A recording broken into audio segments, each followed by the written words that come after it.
नमो तस्स भगवतो अरहतो सम्मा सम्बुद्धस्स अन्धभूतायं लोके तनुकित्तविपස්සति सकुन्तजलमुत्तुवायप्पसद्धाय गच्छति एतेन सच्छवर्जेन होतु ते जयमङ्गलं ते।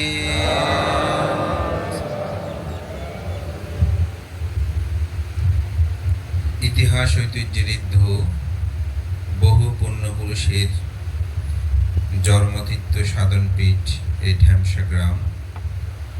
এই গ্রামেরই শ্রদ্ধাবান উপাসক বাবু রুবেল বড়ুয়া এবং লিঠন বড়ুয়া, তাদের পরপার্গত জ্ঞাতিগণ সহ সকলের মঙ্গলার্থে এবং তাদের একজন কন্যার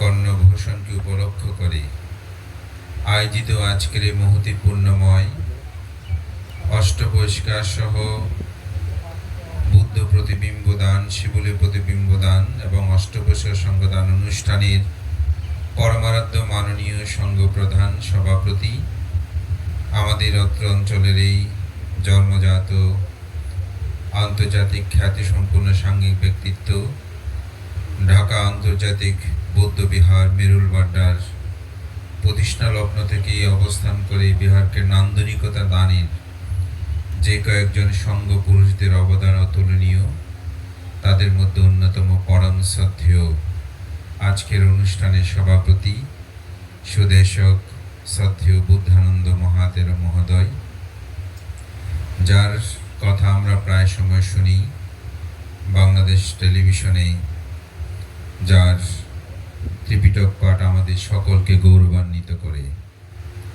আজকের এই মহতি পুণ্য অনুষ্ঠানের উদ্বোধক আমার পরম কল্যাণ মিত্র, ঢ্যামসা সাক্ষ্যমণি বিহারের সুযোগ্য বিহারাধ্যক্ষ, বাংলাদেশ সংরাজ ভিক্ষু মহাসভা কর্তৃক সধর্ম শোভন উপাধিতে ভূষিত শ্রদ্ধেয় কর্মবীর শিলানন্দ মহাতের মহোদয়, প্রিয়ভাজন আনন্দ প্রিয় স্থবির, শরণানন্দ স্থবির, রাহুল স্থবির এবং আমার অত্যন্ত পরম হিতৈষী কল্যাণ মিত্র বন্ধুবর, আবিধার্মিক ধর্মদেশক চন্দ্রজ্যোতি মহস্তবী সহ মাননীয় মহান সংঘের প্রতি বিনম্র চিত্তে শ্রদ্ধা অর্ঘ্যবন্দন নিবেদন করছি। আপনাদের সকলের প্রতি মৈত্রী চিত্তে পূর্ণদান ও আশীর্বাদ এবং যার আজকে কর্ণভূষণ, তার আলোকিত জীবন লাভ হোক এই প্রত্যাশায় আশীর্বাদ ও পুণ্যদান করছি। ধর্মপ্রাণ প্রিয় উপাসক উপাসিকা বিন্দু, বুদ্ধ একদিন ধর্ম দেশনা করছেন। এমনই সময়ে এক কুমারী এসে উপস্থিত। বুদ্ধ তাকে জিজ্ঞাসা করলেন, তুমি কোথায় থেকে এসেছো? সেই বলল, জানি না। কোথায় যাবে? ভান্তে জানি না। আবার বুদ্ধ জিজ্ঞাসা করলেন, জানো না? বলে যে ভান্তে জানি। আবার জিজ্ঞাসা করলেন, জানো? বলে যে জানি না। তার এই উলট পালট উত্তর তৎমুহূর্তে সবাকে স্তম্ভিত করল। সবাই বলছে, এই বুদ্ধ কি জিজ্ঞাসা করছে আর তুমি কি বলছো? বুদ্ধের সাথে এরকম উল্টো পাল্টো কেন উত্তর দিচ্ছ? বুদ্ধ সবাকে নিস্তব্ধ করলেন, শান্ত করলেন। বুদ্ধ আবার জিজ্ঞাসা করলেন, হে কুমারী, আমি তোমাকে যে প্রশ্ন করেছি, তুমি যে উত্তর দিয়েছ, সে সম্পর্কে তুমি জেনে বুঝে দিয়েছ নাকি এমনি দিয়েছ? বলে, তথাগত বুদ্ধ, আমি জেনে বুঝে সে উত্তরটা দিয়েছি। তাহলে আমি যখন তোমাকে প্রশ্ন করলাম তুমি কোথায় থেকে এসেছ, তুমি কি উত্তর দিলে? তথাগত বুদ্ধ, আমি যে তাঁতি ঘর থেকে আসলাম সেটা আপনি জানেন, কিন্তু জেনেও আমাকে প্রশ্ন করেছেন যে আমি কোথায় থেকে এসেছি। আমি তার যে প্রকৃত সত্যটা উপলব্ধি করেই আসলে বললাম আমি জানি না। আপনি যেটা জানতে চেয়েছেন মূলত আমি কোথায় থেকে এসে জন্মগ্রহণ করেছি, মূলত আমি সেজন্য বলছি কোথায় থেকে এসে আমি জন্ম নিয়েছি, কোন কুল থেকে, কোন স্থান থেকে, এটাই আসলে আমি জানি না। যখন তোমাকে আবার প্রশ্ন করলাম তুমি কোথায় যাবে, তথাগত বুদ্ধ, আমি যে এই সভাস্থল শেষ হলে যে আমি আমার গৃহে ফিরে যাব সেটা আপনি জানেন। জেনেও প্রশ্ন করেছেন, তার মূল কারণটা ছিল মৃত্যুর পর আমি কোথায় যাব আসলে সেটা আমি জানি না। কোথায় থেকে এসেছি সেটা যেমন জানি না, মৃত্যুর পরে কোথায় যাব আপনার প্রশ্নটা ছিল মূলত সেটা। সেজন্যই বলছি আমি জানি না মৃত্যুর পরে কোথায় যাব। যখন তোমাকে প্রশ্ন করলাম জানো না, তখন জানি বলছো কেন? বলে যে তখন বলছি এই জন্যই আমার যে মৃত্যু হবে সেটা কিন্তু আমি জানি। সেজন্যই আপনি যখন বলছেন জানো না, তখনই আমি বললাম আমি জানি যে আমার মৃত্যু অনিবার্য, আমাকে মৃত্যুবরণ করতে হবে। যখন তোমাকে আবার আমি প্রশ্ন করলাম তুমি কি জানো, তখন আবার তুমি বললে জানি না। কেন? যে কখন আমার মৃত্যু হবে সেটা আমি জানি না। এই মুহূর্ত হতে পারে, কালকেও হতে পারে, পরশু হতে পারে, যে কোনো মুহূর্তে আমার মৃত্যু হতে পারে। কখন হয় সেই অর্থে আমি বলছি আমি জানি না। এই চারটি প্রশ্নের গভীর তথ্য যখন ব্যাখ্যা শেষ হলো, তখন বুদ্ধ সেখানে একটি গাথা ভাষণ করেছিলেন, যে গাথাটা আমি ভাষণ করেছি, অন্ধভূতায়াং লোকে তানুকেত্তা বিপස්සতি সাকুন্ত জলমুগ্ধ বা আপ্পাসাধ্যায় গাচ্ছতি। বুদ্ধ এখানে বলছেন এই জগৎ অন্ধকারচ্ছন্ন, এই জগৎটা হচ্ছে অন্ধকারচ্ছন্ন। অল্প সংখ্যক মানুষ মাত্র সত্য দর্শনে সমর্থ। আমাদের সবার পক্ষে সত্য দর্শন করা কিন্তু সম্ভব নয়। অল্প সংখ্যক মানুষ মাত্র এই সত্যকে দর্শন করতে পারে। অল্প সংখ্যক জালমুক্ত পক্ষীর ন্যায় আপ্পাসাধ্যায় গাচ্ছতি। অল্প সংখ্যক মানুষ মাত্র স্বর্গে গমন করতে পারে। যেমন জাল নিক্ষেপ করলে কোনো পশু পাখি ধরার জন্য জাল নিক্ষেপ করে না, তখন বুদ্ধের সময়কালে এগুলো ছিল, বুদ্ধ এগুলো দিয়ে উদাহরণ দিয়েছেন। তো জাল যখন নিক্ষেপ করে সকল পাখি উড়ে যেতে পারে না, কিছু পাখি উড়ে যায়। তো বুদ্ধ বলছেন ঠিক এই অসংখ্য মানুষের মধ্যে অল্পমাত্র মানুষ তারা স্বর্গ বা সত্যকে দর্শন করতে, সত্য মানে নির্বাণ, এটিকে দর্শন করতে মানুষ সমর্থন হয়। তো আমার দেশনায় যে কথাটা বলছিলাম যে আমাদের চারটি বিষয়ে আমাদের জ্ঞান রাখতে হবে। যদি এই চারটি বিষয়ে আপনার মধ্যে চেতনা জাগ্রত হয়, সংবেগ উৎপন্ন হয়, তখন আপনি অন্ধকার থেকে মুক্ত হতে চাইবেন। সেই চারটি বিষয় কি? কোথায় থেকে এসেছি আমরা জানি না, কোথায় যাব সেটাও জানি না, কিন্তু যে কোনো সময় যে আমার মৃত্যু হবে এটা আমি জানি, এটা আমি জানি। মৃত্যুর পর আমার কোন সময় কি মুহূর্তে আমার মৃত্যু হবে সেটাও আমরা জানি না। তাই প্রতিনিয়ত প্রতিক্ষণে আমরা যেন পুণ্য কর্ম সম্পাদন করি। আমরা একটু অন্ধকারাচ্ছন্ন, কিসের অন্ধ, কোন অন্ধকারে আমরা আছি? আমরা তো সবকিছু এখন দেখছি, এখানে কি অন্ধকার আছে? বুদ্ধ এই অন্ধকারের কথা বলেনি। সম্যক স্মৃতি আর্যষ্টাঙ্গিক মার্গের একটি ব্যাখ্যা আছে না, সম্যক স্মৃতি। সম্যক স্মৃতিটা কি? তো সম্যক স্মৃতি হচ্ছে চারি প্রকারের স্মৃতি প্রস্থানের কথা বলা হয়েছে। একটু হচ্ছে কায়ে কায়ানুদর্শী, চিত্তে চিত্তানুদর্শী, ধর্মে ধর্মানুদর্শী, বেদনা বেদানুদর্শী। এখানে একটা বিষয় আছে, ধাম্মে ধাম্মানুদর্শী। এই ধর্মে ধর্মানুদর্শীটার যখন ব্যাখ্যা করা হয়েছে সতিপাট্টান সূত্রে, তখন সেখানে 5টি ঢাকনা দিয়ে আমাদেরকে অন্ধকারে রাখা হয়েছে। কয়টি ঢাকনা? 5টি ঢাকনা। সে 5টি ঢাকনাকে বলা হয় পঞ্চ নিবারণ। এই 5টি ঢাকনা হচ্ছে কি? পঞ্চ নিবারণ। আপনারা সবাই সূত্র শুনেন। আমার অনেক ভক্ত বা অনেক শুভানুদ্দায়ী প্রায় বানতে আমরা আপনার সূত্র শুনে মুখ শুনি। তো সূত্রের আসলে সুর শুনলে শুধু হবে না, সূত্রগুলোর যখন বাংলাগুলো আপনারা একটু জানবেন, তখন আপনাদের কাছে এটা মধুময় মনে হবে। কথাগুলোতে বুদ্ধ কি বলেছেন তখন আরো বেশি ভালো লাগবে। যেমন আমার সতিপাট্টান সূত্রটা অনেকেই শোনেন, তো এই সতিপাট্টান সূত্রের কথাগুলো কিন্তু ব্যাখ্যা আছে। তো সময় এটা একটা বিষয়, আমি শুধু একটা বিষয় নিয়ে কথা বলবো, যে ধাম্মানুপাস্যি বিহারাতি, তার ধর্মকে কিভাবে জানতে হবে, এটা কি। তো সেখানেই বলছে আমাদের চিত্ত জগতে ধর্ম অনুদর্শনে সেখানে 5টি আবরণ, 5টি ঢাকনা, যেগুলো আমাদেরকে অন্ধকারে করে রেখেছে, সেই 5টি ঢাকনাকে বলা হয় কি? পঞ্চ নিবারণ। তো পঞ্চ নিবারণের প্রথম হচ্ছে কি? প্রথম হচ্ছে কামচ্ছন্দ। সেই কামচ্ছন্দটা কি?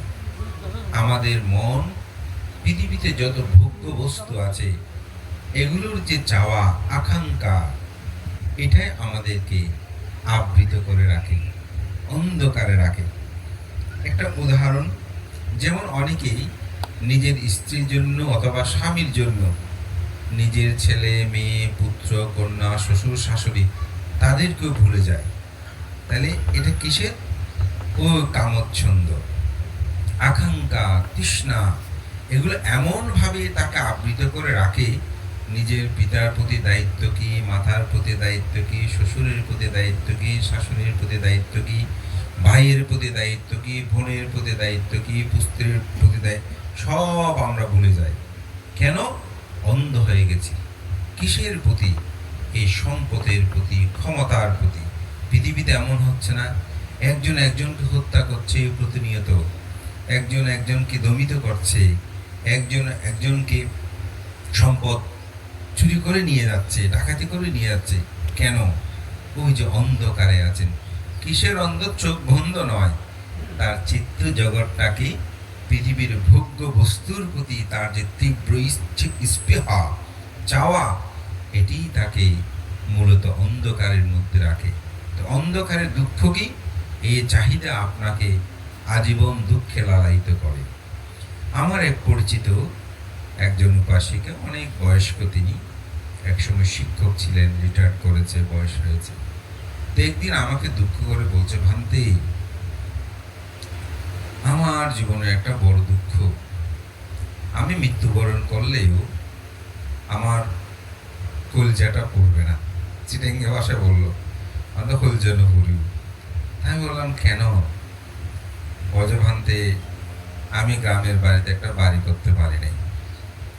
তা আমি তো জানি শহরে ওনার ফ্ল্যাট বাড়ি আছে, জায়গা আছে, ওনার সন্তানরা সবাই প্রতিষ্ঠিত, এবং প্রতিষ্ঠিত মানে এগুলো অনেক বেশি প্রতিষ্ঠিত, বেশি বললে হয়তো চিনিও যেতে পারেন, ওই জন্য বলছি না। তা আমি বললাম, আপনার তো সম্পদের কোনো অভাব নাই, এই বাড়িতে, গ্রামে একটা বাড়ির জন্য আপনার মানে জন্য ফুরিব, এইটা আপনারা বলছেন, আপনি বলছেন, এটা কেমন কথা? বলতে বানতে, আপনি সংসার করেন, বুঝবেন না এগুলো আমরা বুঝার বয়স। যেহেতু শিক্ষক মানুষ, তো আমি তখন আরো অনেকটা নবীন ছিলাম। এখন আমি সংসার করি না, সংসার বুঝবেন না যখন বলছে, আমার গোড়ায় তো হাত দিয়ে বলে দিচ্ছে, আমি আর কি বলবো। তা আমি বললাম, বয়সিকা, ওখানেই যদি আপনি একটি বাড়ি করেন, এখানেও করেছেন, সব তো ছেড়ে আপনাকে চলে যেতে হবে। আপনি এটা নিয়ে তো ভাবছেন কেন? যদিও আমার ধর্ম কথা শুনেছেন, এখন আমার খুব ভক্ত, কিন্তু আসলে ওনার মনের মধ্যে এই যে আকাঙ্ক্ষা, স্পৃহা, এটাই হচ্ছে ওই কামচ্ছন্দ তাকে আবৃত করে রেখেছে, মনে এই দুঃখটা তাকে পোষণ করছে। তো বুদ্ধ বলছেন যে এটিকে আপনি কিভাবে অন্ধকার থেকে আলোর পথে আনবেন। তখন বলছেন, আমার মধ্যে যে স্পৃহা উৎপন্ন হয়েছে এটিকে জানা। এটা উৎপন্ন হয় জেনে কি জানবেন? এটাকে জানতে হলে প্রথমেই আমাদেরকে জানতে হবে এটা অনিত্য। আমার যে চাওয়া, আমার যে বাড়িঘর, অট্টালিকা, ধন সম্পদ, স্ত্রী পুত্র, আমার এই দেহ, এগুলো সবই অনিত্য, অর্থাৎ বিদ্যমান। যাহা অনিত্য তাহা হচ্ছে দুঃখ, যাহা দুঃখ তাহা হচ্ছে অনিত্য, অর্থাৎ সেটা আমার নয়। আমার বলে যে জিনিসটা দাবি করছে অনিত্য, মানে সেটা আমার নয়। এই সত্যটা যখন আপনার মধ্যে জাগ্রত হবে, তখন এই ধন সম্পদ, অট্টালিকা, এগুলোর প্রতি আপনার কোনো আকাঙ্ক্ষা থাকবে না, অর্থাৎ আপনার চোখটা খুলে গেল। আমাদের অভয়বাবু আজকে তার সংক্ষিপ্ত কথায় তিনি 3টি কথা বলেছেন। এটাকে আমি একটু আরো ব্যাখ্যা দিই, যে দান দাস, দান সহায়, দান প্রতি। আমরা সাধারণত ভ্রান্ত, আমরা অনেক সময় ব্যাখ্যা করি শুধু কি আপনি যা ভালো খাবেন, অপরকে মন্দ দেবেন, সেগুলো হচ্ছে দান দাস। আসলে শুধু এখানে নয়, আপনারা ভাই বোনের মধ্যে জায়গা সম্পদ ভাগ হয় না, সেখানেও যদি আপনি ভালোটা নিলেন, ছোট ভাইকে দুর্বলটা দিলেন, আপনি ছোটটা নিলেন, বড় ভাইকে দুর্বলটা দিলেন, অনেক সময় এরকম হয় না ভাগাভাগিতে, এটাও কিন্তু দান দাস। এটাও কি দান দাস। খাবার পরিবেশনের ঘরের মধ্যে একজনকে আপনি মন্দটা দিলেন, আপনি ভালোটা খেলেন, এটা হচ্ছে দান দাস। শুধু খাবার নয়, প্রত্যেকটি ক্ষেত্রে। অনেক সময় দেখবেন বাড়িতে কাপড় চোপড় এনেছে, তো ঘরে 2-3 জন যা আছে, তো বলে যে না, সুন্দরটা আগে আমাকে দাও, তারপর ওগুলো ওদেরকে দাও, এটাও কিন্তু দান দাস। বরং যে আপনি যদি বলেন যে আমি মন্দটা দিই, ওদেরকে ভালোটা দিই, তখন সেটা হবে দান প্রতি। আমাদের সমাজ গগনে আজকে যে সমস্যা, সেটা কিন্তু এই 3টে বিষয়ের উপর গুরুত্ব আছে। আপনি জায়গা জমিন ভাগ করছে, যদি বলেন আমার ভাই, আমার বড় ভাই, ওনাকে অগ্রে এসে ওনাকে আগে ভালোটা দেন। আবার যদি মনে করে যে না, আমি আমার ছোট ভাই, আমার অনেক কিছু আছে, আমি ওকেই দেবো, তুমি ভালোটা নাও, দেখবেন দুজনের মধ্যে একটি গভীর আন্তরিকতা সৃষ্টি হবে। ধর্মগুলো আপনারা শুধু মনে করবেন না এরকম আয়োজন করলাম, লোকজিৎ বান্ত মুখ বান্ত আসলাম, বড় সংবাদান হলো, আমরা দাতাকে প্রশংসা করলাম, এটাই শুধু ধর্ম নয়। ধর্মটা আমাদের জীবনের প্রত্যেকটি ক্ষেত্রে আপনাকে প্রয়োগ করতে হবে। যখনই প্রয়োগ করবেন, তখন আপনি অন্ধকার থেকে বাহিরে যাবেন। আমার প্রত্যক্ষ পরোক্ষ কিছু অভিজ্ঞতা আছে, এই জন্যই বলছি দান ও দাস নয়, দান ও প্রতি আপনাদের প্রত্যেক জীবনে যদি প্রয়োগ করেন, এই মা বাবা, ভাই বোন, আত্মীয় স্বজন, এখানে কোনোদিন দ্বন্দ্ব সাংঘাতটা হবে না। এক বিহারে এসেছেন, প্রত্যেক দিন আসেন, বন্দনা করছেন, বানতে একটু আশীর্বাদ করবেন ভালো করে, আমার আজকে জায়গা ভাগ হবে। তা আমার জানা মতে আমি 3 হাত পাবো, এই 3-4 তলা বিল্ডিং, এটা ভাঙাবো আমি। তো যাওয়ার সময় ভাঙতে বললেন, উপাসক ঠিক আছে, আপনাকে আশীর্বাদ করছি, তবে যদি 3 হাত আপনি পান, তাও তো আপনার ভাই পাবে, তাকে তো মনে করবেন দিলে ভাইকে দিয়ে দিয়েছি, তবুও তো সমস্যার সমাধান নেই। 3 তলা বিল্ডিং, 4 তলা বিল্ডিং কেন ভাঙবেন? তো উনি ভাগ বাটোয়ারা হলো। পরের দিন সন্ধ্যায় বন্দনা করতে এসেছে, এরকম আসলো। আসার পরে বান্তের সাথে দেখা হলো, আপনাদের জায়গা কেমন হলো? বলতে বাক করেছে, আপনার কথা মিলেছে। বলে যে কি? বলে যে ভান্তে, আমি প্রায় 2 হাত পেয়ে গেছিলাম। তো কি করেছেন, যখন আমরা বসলাম মাপজোপের পরে 3-4 বার মাপজোপ হয়ে গেছে, আমি 2 হাত মোটামুটি পেয়েছি, বিল্ডিং 2 হাত ভেঙে দিতে হবে। তো বলে যে ভান্তে, আমি যখন বসলাম আপনার কথাটা মনে পড়লো যে ভান্তে তো বলেছে দিলে ভাইকে দেবেন, এই 2 হাতের জন্য এত ঝগড়া বিবাদ, 3 হাতের জন্য ঝগড়া করার দরকার। তো এদিকে আমার ভাই রাগ করে বলছে হ্যাঁ ব্যাংক ওকে দিয়ে দেবো, মানে বকাঝকা করতেছে এক পাশে, আমি এখানে বসেছি। তো যখন কাগজ লিখতে শুরু করলো আমি বললাম যে না, আমি ওই 2 হাত নেব না, ওই 2 হাত আমি তাকে দিয়ে দিলাম। ব্রজভান্তে এটা সবাই সবাই আমার দিকে হা করে তাকিয়ে আছে। হঠাৎ আমার ভাই এসে আমার পা জড়িয়ে ধরে কান্নাকাটি শুরু করলো। 7-8 বছর পরে 2 ভাই একসাথে বুক বাজিয়ে কান্নাকাটি করলাম। পরিবেশটা অন্যরকম হলো। অনেক দিন পর আমরা 2 ভাই একত্রিত হলাম, আমরা একটা সুন্দর সমাধান লাভ করলাম। এটাই হচ্ছে ধর্মের প্রয়োগ। আপনি যদি এখানে ভাবেন যে এই বিল্ডিং অট্টালিকা, আমি পুরো বলিনি, এরকম পুরো অনেক কথাবার্তা তাকে বলেছে, এরকম যখন আমি চিন্তা করব তখন এই দানের সার্থকতা। আপনি জায়গা সম্পূর্ণ দিয়ে ঝগড়া বিভেদ করেন, কিন্তু বিভিন্ন জায়গায় লক্ষ লক্ষ টাকা দান করেন, কোনো কাজ হবে? প্রয়োগ হলো, দানের প্রয়োগ হলো। নিজের ভাই বোন আত্মীয় স্বজন অসুস্থ তাদেরকে দেন না, কিন্তু ওখানে গিয়ে আপনি নাম করার জন্য, ক্র্যাশ নেওয়ার জন্য আপনি দান করেন। দান হবে, দান হবে, কিন্তু নিজের জ্ঞাতি স্বজনকেও দেখাটা কিন্তু খুব দরকার। বুদ্ধ এটাকে বলেছেন ইয়াতত্যাচারিয়াং, অর্থাৎ জ্ঞাতি চর্চা। মঙ্গলসূত্রের মধ্যে বলেছেন ইয়াতা কানাঞ্চা সাঙ্গাহ, জ্ঞাতিগণ হিত সাধন করা। শুধু কে সঙ্গদান করে পুণ্যদানের জ্ঞাতিগণ হিত সাধন? জীবিত থাকতে জ্ঞাতিগণ হিত সাধন করা দরকার না? এই প্রায়োগিক ধর্মটা আমাদেরকে জানতে হবে জীবনের প্রতিটি ক্ষেত্রে। আপনি যদি ভালো শার্টটা ভাইকে দেন, দেখুন নির্মমানেরটা নিজে পরেন, দেখবেন ভাই ভাইয়ের মধ্যে আন্তরিকতা সৃষ্টি হবে না? অবশ্যই হবে। কেন পারি না? ওই অন্ধকার আবৃত কামচ্ছন্দ আমাকেই ভোগ করতে হবে, আমার মধ্যে এটা রাখতে হবে, এটি আমাদেরকে ঢাকনা দিয়ে রাখে।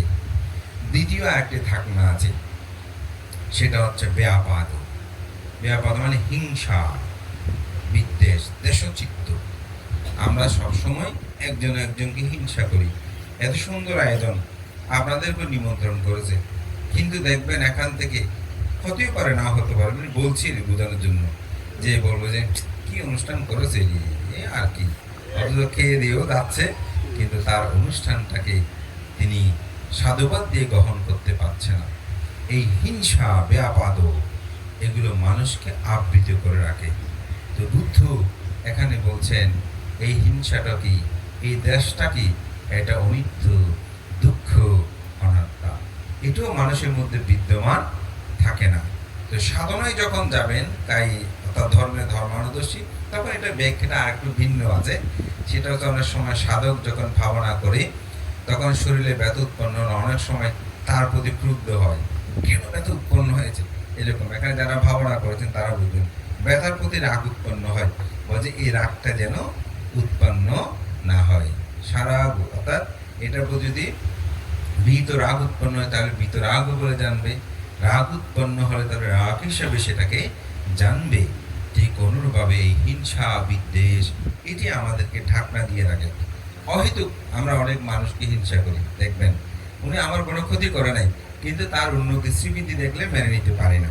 তাহলে এরকম হিংসা, এগুলো আমাদেরকে ঢাকনা দিয়ে রাখে। থিনমিদ্যা বা স্থূনমিদ্যা, সেটা হচ্ছে অলসতা, তন্দ্রা। এই ধর্ম পূর্ণ করতে একটু আরামে ঘুমাই, হ্যাঁ, আর দুটো গিয়ে ভাত কি খাবো, এখানেই ভালো করে খেতে পারলে, থাকতে পারলে হলো, এরকম অন্ধকারে আবৃত এই ঢাকনা আমাদেরকে আবৃত করে রাখে। অনেক সময় সাধক তখন অনেক সময় সাধনা করতে নিদ্রায় আবৃত হয়, তখন তিনি এই ঢাকনায় আবৃত থেকে তিনি প্রকৃত সত্যের সন্ধানে গমন করতে পারে না। বুদ্ধ বলছেন যে কামচ্ছন্দ, ব্যাপাদ, স্ত্রমিদ্ধ, উদ্ধত্ত কৌকীর্তি, অর্থাৎ চিত্তের চঞ্চলতা। অনেক মানুষ এক জায়গায় স্থির থাকতে পারে না, খানিকক্ষণ এখানে, খানিকক্ষণ ওখানে, খানিকক্ষণ এরকম। আপনি সঙ্গদানিও দেখবেন অথবা বিহারে গেলেও দেখবেন অনেক মানুষ তো অস্থির হয়ে যায়, একেবারে যেটা সেটা যেন তাড়াহুড়ো করে, স্থিরতা তার মধ্যে বিদ্যমান নেই। খানিকক্ষণ ওকে মন্দ বলে, খানিকক্ষণ ওকে ভালো বলে, এক একজন এক এক রকম অস্থির চঞ্চল হয়ে পড়ে। সাধনায় যখন বসে, তখন এই চিত্ত জগতে বা দেহে যখন তিনি কায়ালদস্যু হয়, শরীরের অনেক অংশের মধ্যে ব্যতোৎপন্ন হয়, খানিকক্ষণ এটা নিয়ে করে, খানিকক্ষণ এটা নিয়ে, স্মৃতিতে তার থাকে না, অস্থির চঞ্চল হয়ে পড়ে। বলে এটি আর একটি ঢাকনা। এই ঢাকনা যখন মানুষকে আবৃত করে, তখন তিনি প্রকৃত সত্যটাকে দর্শন করতে পারে না। এটাই হচ্ছে উদ্ধৃত রূপ। সর্বশেষ সেটা হচ্ছে বিচিকিৎসা। আমি যে ভাবনা করছি, দান করছি, এগুলো আসলে আমি যথার্থ করছি কিনা, এটার দ্বারাই পূর্ণ হবে কিনা। যেমন আজকের আয়োজন করেছেন আমাদের রুবেল বাবু, রিটন বাবু, তারা যদি মনে করেন যে আমি যে দান ধর্ম করতেছি আসলে এগুলোর ফল হবে কি, আসলে হবে না, এরকম একটা চিত্ত বিতর্ক উৎপন্ন হয় না? এই চিত্ত বিতর্ক আমাদেরকে আরেকটি ঢাকনা দিয়ে রাখে। এই 5টি ঢাকনাকে বলা হয় পঞ্চ নিবারণ। এটাই এই জগৎটাকে অন্ধকারচ্ছন্ন করে রেখেছে। এখন বলতে পারেন ভান্তে, তাহলে আমরা কিভাবে এই ধর্ম যে সঠিক এটা আমি বুঝতে পারবো, ঠিক না? তো বুঝার জন্য আমাদের কিছু উপকরণ আছে অবশ্যই। যেমন আমাদের মা বাবাকে আমরা সবাই এখানে জানি না। আচ্ছা, আধুনিক বিজ্ঞান প্রযুক্তির যুগে এটা বলছে ডিএনএ পরীক্ষা করলে সঠিক বলতে পারবে। তা আমরা কি কেউ এখানে মা বাবা কে আমাদের সঠিক কেউ ডিএনএ পরীক্ষা করেছি? করিনি। তাহলে কি আমাদের মা বাবা যে এটা কি নিশ্চিত? অবশ্যই নিশ্চিত। কেন নিশ্চিত? তাদের চেহারার সাথে, তাদের স্বভাব সাথে, তাদের জীবনের সাথে, আশেপাশের মানুষের সাক্ষী অনুসারে আমরা যে তাদের ঘরে জন্মগ্রহণ করেছি, তারা যে আমাদেরকে লালন পালন করেছে, তাদের যে ধন সম্পদ আদি ছিল সব কিছু আমাদেরকে দিয়ে গেছে, আমাদের জন্য যে তাদের জীবন উৎসর্গিত, এই উপকরণগুলো, এই বিষয়গুলো দেখে আমরা বুঝতে পারি যে আসলে আমি তার সন্তান কিনা, ঠিক না? তারা যদি একটু ব্যতিক্রম হয় তখন আবার সন্দেহ করি। যদি আমাকে ঠিক মতো দেখতে না পারে, আমাকে যদি জায়গা সম্পদ ঠিক মতো না দেয়, বঞ্চিত করে, তখন বলে আমি বলে তার সন্তান নয়, সেজন্য আমাকে এটা করে নাই, ঠিক না? ঠিক বুদ্ধির ধর্ম দর্শনগুলো আপনি যদি উপলব্ধি করেন, তাহলে আপনি সেটাকে বুঝতে পারবেন। সেটাকে 3টি ভাবে বুঝে যায়। একটা হচ্ছে সংযোজন, একটা হচ্ছে বীজোজন, আর একটা হচ্ছে প্রজনন। সংযোজন কি? সংযোজন হচ্ছে, একটা ছোট্ট উদাহরণ দিয়ে বলি, ক্যালকুলেটার বলেছিলাম যে একটা ছেলেকে একটা আপনার পয়সা দিল, কয়েন, তো সে পেয়ে বলছে ও এটা তো 1 টাকা। সে এতটুকু মন্তব্য করলো, এটা দিয়ে কিছু কিনে একটা খাওয়া যাবে। ওই কয়েলটা তার দাদুকে দিল। দাদু বলছে এই 1 টাকা কয়েলের অনেক মূল্য ছিল, আমি আগে 1 টাকা দিয়ে এই জিনিসগুলো লাভ করতাম, তখন আমরা অনেকগুলো খাদ্য পেতাম, এখন 1 টাকা দিয়ে কোনো কিছু হয় না, এই 1 টাকার কোনো এখন মূল্য না, এরকম অনেক ব্যাখ্যা করলো। আরেকজন পদার্থ বিজ্ঞানীর কাছে এই কয়েলটা নিয়ে গেল, তাকে দিল। সেটা বলছে ও এই পদার্থের খুব মূল্য আছে, এটা দিয়ে এটা বানানো যায়, এটি এভাবে তৈরি করা হয়েছে, এটার এরকম মূল্য, এটা দিয়ে আরো অনেক কিছু তৈরি করা যাবে। এটাকে ব্যাগকে বিশ্লেষণ তিনি করলেন। তাহলে একই কয়েন, কিন্তু 3 জনে 3 রকম ব্যাখ্যা প্রদান করেছে। এই প্রথম জন যেটা, সেটাই হচ্ছে সংযোজন, অর্থাৎ স্বল্প মাত্র জেনেছে এটাই 1 টাকা দিয়ে কিছু একটা কিনে খাওয়া যাবে, এতটুকু পর্যন্ত। দ্বিতীয় জন বীজনন, সে জানতে পেরেছে এটা আগে এই টাকাটা দিয়ে অনেক বেশি কিছু পাওয়া যেত, এখন বর্তমানে এটা অনেকটা মূল্য কমে গেছে, এটার মূল্য আগে বেশি ছিল, এটা তিনি আগে পিছিয়ে কিছুটা বিস্তারিত তিনি জেনেছেন। আর প্রজনন, তিনি এটাকে প্রকৃষ্টভাবে জানলেন যে এটা আসলে কি জিনিস, এটা দিয়ে কি কি তৈরি হয়, এখানে কোন কোন পদার্থের জিনিস আছে। ওই পদার্থবিদ এটাকে আরো বেশি বিস্তারিতভাবে তিনি জানতে পারলেন যে এই কয়েনের অদ্যপন্ত এখানে কি নিহিত রয়েছে। এটা শুধু 1 টাকা মূল্যের উপর না, এই মূল্য ছাড়াও এটা দিয়ে আরো বিবিধ কাজে ব্যবহার করা যাবে, এই বিষয়টা তিনি জানলেন। এটাকে বলা হচ্ছে প্রধানতা প্রকৃষ্ট রূপে জানা। তো বুদ্ধের ধর্ম দর্শনটা আমরা প্রাথমিকভাবে কিছু জিনিস জানি। কি জানি? জন্ম দুঃখ, জরা দুঃখ, ব্যাধি দুঃখ, মরণ দুঃখ, অপ্রিয় সংযোগ দুঃখ, প্রিয় বিয়োগ দুঃখ, স্ফুত বস্তু অলাভ দুঃখ, সংক্ষেপে পঞ্চ উপাদান স্কন্দ দুঃখ, এটা আমরা জানি। এই দুঃখের কারণ কি? অবিদ্যা, তৃষ্ণা, এটা আমরা সবাই জানি। দুঃখ নিরোধ, তৃষ্ণা নিরোধ হলে দুঃখ নিরোধ। দুঃখ নিরোধের উপায় আর্যাষ্টাঙ্গিক মার্গ। একটু আগে একটা দুই ভাইয়ের বর্ণনা দিলাম না? দেখেন দুঃখ কিভাবে নিরোধ হয়েছে। তৃষ্ণা নিরোধ করেছে, দুঃখ নিরোধ অর্থাৎ আমি আর চাই না, দুই হাত চাই না, ভাইকে দিয়ে দিলাম। তাহলে তৃষ্ণা যখনই নিরোধ হলো, দুঃখটা নিরোধ হয়েছে না?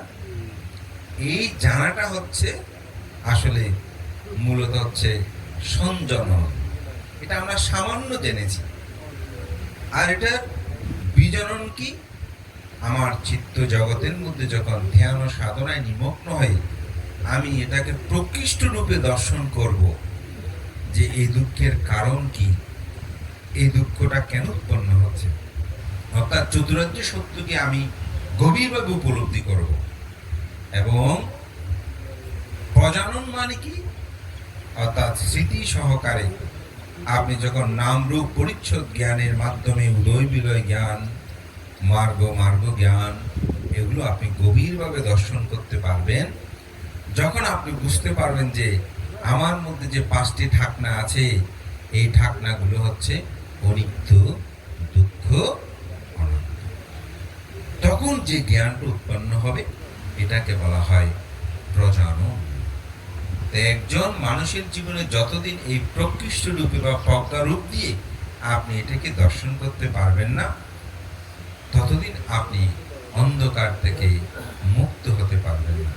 তো অন্ধকার থেকে মুক্ত হতে হলে অবশ্যই এরকম দান কর্ম, পুণ্যকর্ম এগুলো সম্পাদন করতে হবে। তো আজকে আমি মনে করি দাতাগণ তারা সেরকম অন্ধকার থেকে আলোর পথে যাওয়ার জন্য এই বুদ্ধ প্রতিবিম্ব দান এবং শিবলি প্রতিবিম্ব দান, অষ্টপরিষ্কার এবং সঙ্গদান। তো মহাকারণিক তথাগত বুদ্ধ এই বুদ্ধ প্রতিবিম্ব দান সম্পর্কে বলেছেন। কি বলেছেন?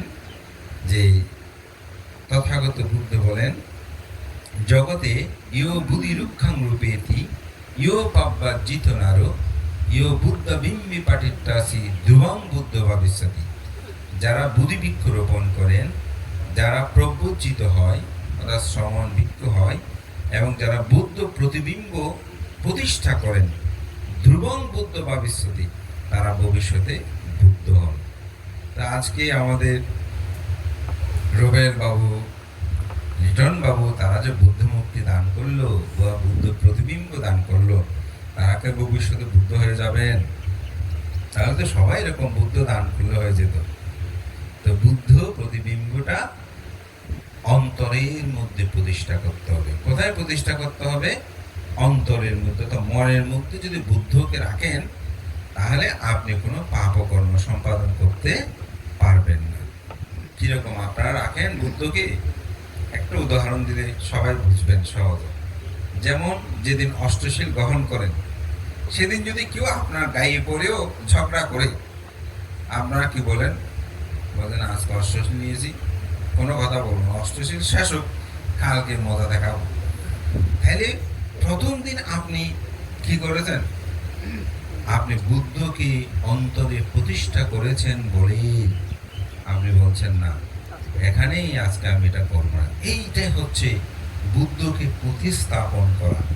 এই বুদ্ধ দানটাই সেরকম, অর্থাৎ অন্তর্জগতের মধ্যে বুদ্ধকে, বুদ্ধিবৃক্ষকে, প্রজ্ঞ মানে পাপ অমলকে বর্জন করলে আপনি বুদ্ধ হতে পারবেন। সুতরাং এই দান করে চেতনা জগতে আনয়ন করতে হবে যে আমি বুদ্ধ প্রতিবিম্ব দান করেছি। তখনকার সময় অনেকেই বুদ্ধগয়া থেকে ঘুরে আসলে জাল আর ধরত না। আমি দেখেছি অনেককে, আমাদের গ্রামে আমি দেখেছি, কথা আমি বুদ্ধগয়া ঘুরে এসেছি, আমি আর জাল মারবো না, পুকুরে জাল ধরে নেয়। এটা একটা বিশাল বিষয়। আপনারা ভিক্ষু লোকনাথের কথা শুনেছেন না? এই ভিক্ষু লোকনাথ আমাদের গ্রামে যখন গিয়েছিল, তখন অনেক মানুষের সমাবেশ হলো। তো একজন বলছে আমাকে একটু অষ্টশীল দেন, পঞ্চশীল দেন। তো বলে আমি পঞ্চশীল তাকেই অষ্টশীল দেব যিনি আজীবন নিরামিষ বুঝে হয়ে এই শীল পালন করবে। তা আমাদের গ্রামের একজন উনি দাঁড়িয়ে গেছে, বলে যে আমি পালন করব। ওনাকে একজনকে উনি দিয়েছিলেন এবং আমৃত্যুকাল তিনি সেটা প্রতিপালন করেছেন। আমি এটা এই জন্যই বলছি যে আপনাকে গ্রহণ করলে, বুদ্ধকে অন্তর্জগতে প্রতিস্থাপন করলে সেভাবেই সেটাকে করতে হবে। এবং সাথে আজকে শিবলি প্রতিবিম্বদান, তো শিবলি পূজাটা আসলে আমাদের পরম শ্রদ্ধেয় এই গ্রামেরই জন্মজাত আমাদের মহা আচার্য বিশুদ্ধচার মস্তবীর মহোদয় এই সমাজকে অন্ধকার থেকে আলোর পথে আনার জন্য তিনি শিবলি ব্রতকথা রচনা করে এদেশে সধর্মীর এক পুনঃজাগরণ ঘটিয়েছিলেন। তখন থেকে এই শিবলি পূজার বহুল প্রচার আসলে শুরু হয়, এখনো তা চলমান। এটিও দান করে আমি মনে করি শাসন সদমের উন্নতি শ্রীবৃদ্ধিতে তারা আজকে বিশেষ অবদান রক্ষা করে চলেছেন। মহান সঙ্গের প্রতি বন্ধনা আমার দেশনা দীর্ঘায়িত করবেন। এখানে শ্রদ্ধেয় বুদ্ধানন্দ বান্ত অনেক দূর থেকে এসেছেন, আমার অত্যন্ত প্রিয় ভাজন চন্দ্রজ্যোতি বৃক্ষ আছেন। আমি মনে করি আজকে যেভাবেই আপনারা আমাদেরকে শ্রদ্ধা অর্ঘ নিবেদন করেছেন এবং এই পরিবার সম্পর্কে আমি যতটুকু জানলাম তাতেই আমি মনে করি তাদের এই ধর্মময় চিন্তা চেতনা এটা যেন সর্বদা বিরাজমান থাকে এবং অন্ধকার থেকে আলোর পথে আসার জন্য জীবনের প্রতিটি ক্ষেত্রে যেন আপনাদের মধ্যে সেই প্রজ্ঞা প্রজনন প্রকৃতভাবে জানুন, সেই চিন্তা চেতনাটা অন্তর্জগতের মধ্যে উৎপন্ন করবেন। এবং সেটা করার জন্য যেটা সবচেয়ে বেশি আমাদের জীবনে প্রয়োজন, আপনাকে কেউ গালিমন্দ করেছে, কিন্তু আপনি বলেন যে এটা তো নিত্য, বেশি দিন থাকবে না। কেউ যদি আপনাকে মন্দ কথা বলে, এটা বেশি দিন থাকবে না। তো যেটা অনিত্য সেটা তো দুঃখ, যেটা দুঃখ সেটা অনাত্মা, সেটা আমার নয়। আমাকে গালিমন্দ করুক, তাতে কি হয়েছে? এটি একদিনে সব উপেক্ষা করতে পারবেন সেটা আমি বলবো না, কিন্তু আপনি যখন আস্তে আস্তে আস্তে আস্তে চর্চা করবেন তখন দেখবেন এক সময় আপনাকে অনেক বড় কথা বললেও সেটা আপনি সহজেই উপেক্ষা করতে পারবেন, সেটাকে সহজেই ত্যাগ করতে পারবেন। বুদ্ধের শাসন সদ্ধর্মের এই চর্চাগুলো যখন আপনারা প্রতিনিয়ত প্রতিপালন করবেন তখন নিজেদের মধ্যে আনন্দ প্রবৃদ্ধি হবে। তো আজকেই আমি মনে করি দাতাগণ তাদের সেই পরপার্গত জ্ঞাতিগণকে হিত সাধনার্থে এই মুহূর্তে পূর্ণ মনুষ্যের আয়োজনে একদিকে মহান ভিক্ষু সংঘ, অপরদিকে মহান জ্ঞাতি সংঘকে আহ্বানের মাধ্যমে যে সমন্বয় সাধনে এই সুন্দর আয়োজন করেছেন তার জন্য আমি সাধুবাদ জানি। তাদের এই অগ্রযাত্রা সুন্দর হোক। এবং সাথে সাথে আমাদের শ্রদ্ধেয় ভান্ত একটা নিবেদন করেছেন যে বিশেষ করে থাইল্যান্ড এবং বার্মায় আপনারা জানেন সেখানে গত 29 তারিখ ভয়াবহ সেই ভূমিকম্পে হাজার হাজার মানুষের প্রাণ হারিয়েছে, ঘর বাড়ি ভেঙে একেবারে বলা যায় মাটির সাথে মিশে গিয়েছে। সেখানে অনেক ভিক্ষু সংঘ থেকে শুরু করে অনেক মুসলিম সম্প্রদায়, বহু সম্প্রদায় সেখানে মৃত্যুবরণ করেছে। আমাদের বাংলাদেশ সম্প্রদায় ভিক্ষু মহাসভা এই বিষয়ে একটু উদ্যোগ নিয়েছে। হয়তো কোটি কোটি বিলিয়ন ডলার আমরা দিতে পারবো না, কিন্তু আমাদের কৃতজ্ঞতার্থে আমরা তাদের সাথে সহযোগিতা করতে পারি। এটা 1 টাকা হোক, আমি মনে করি এটাতে সহমর্মিতা। সেই জন্য আমাদের উদ্যোগে আমাদের ভিক্ষু সংগ্রহ যথেষ্ট সাড়া দিয়েছেন। ইতিমধ্যেই মাত্র 3 দিনে 8 লক্ষ টাকার মতন, এবং বলা যায় ওখানে অনেকটা সিংহ আমাদের ভিক্ষু সংঘরা কিন্তু অংশগ্রহণ করেছে। আমি দায়কদেরকে আহ্বান করব, আপনারাও সবাই আপনাদের অবস্থান থেকে, আমাকে অনেক দিতে হবে সেটা আমি বলবো না, আপনাদের অবস্থান থেকে আমরা সহযোগিতা করতে পারি। এটা হচ্ছে সহমর্মিতা। একজন মানুষ যখন অসুস্থ হয় আমরা তাকে দেখতে যাই, আসলে তার রোগ কি আমরা নিয়ে নিতে পারি না, কিন্তু গেলেই তিনি কিছুটা নিজেকে মনে করে আমি স্বস্তি লাভ করছি। একটা মানুষের ঘরে আগুন ধরলো, আগুন নিভানোর পর আমরা তো তবুও যাই, দূর দূর থেকে দেখতে যাই। আসলে কি ওনাকে আমরা সবসময় যে সহযোগিতা উনি গ্রহণ করবেন তা না, কিন্তু উনি বলেন যে আমার দুঃখটা চলে গেছে, আপনারা আমাকে দেখতে এসেছেন। সেজন্য আমরা হয়তো যেতে পারবো না, আমাদের সমাজ তো অর্থটাও যদি আমরা দিই, বলে যে বুদ্ধরা আমাদেরকে এটা সহযোগিতা করেছেন। কারণ বার্মা থাইল্যান্ড থেকে বহু বুদ্ধ প্রতিবিম্ব এখানে এসেছে। আপনারা জানেন এই শাক্যমণি বিহারের যে শাক্যমণি বুদ্ধটা আছে এটাও কিন্তু বার্মা থেকে এনেছিল। আমাদের সাক্ষ্যমণি বিহারের চাঁদগাঁও, সেটাও বার্মা থেকে। অসংখ্য বুদ্ধ প্রতিবিম্ব বা বুদ্ধ মূর্তি বলে অনেকে চিনবে বেশি। এগুলো বলা যায় সেই দেশ থেকে অনেকের ক্ষেত্রে স্বল্প দাম দিয়ে এগুলো কেনা হয়েছিল। তো সুতরাং তাদের প্রতি আমাদের কৃতজ্ঞতা বোধ, ভ্রাতৃত্ববোধ এগুলো জাগ্রত থাকা উচিত। আমি মনে করি সেই চেতনায় আপনারা দেবেন এবং এটাকে আরো সমৃদ্ধ করবেন আমাদের যে দান ভাণ্ডারটা, যাতে আমরা সেখানে পৌঁছাতে পারি। সবার কাছে সেই আহ্বান জানি, মহান সঙ্ঘকে বন্দনা জানি। আমার নাতি দীর্ঘ ধর্মকথা এখানেই শেষ করছি। জগতের সকল প্রাণী সুখী হোক।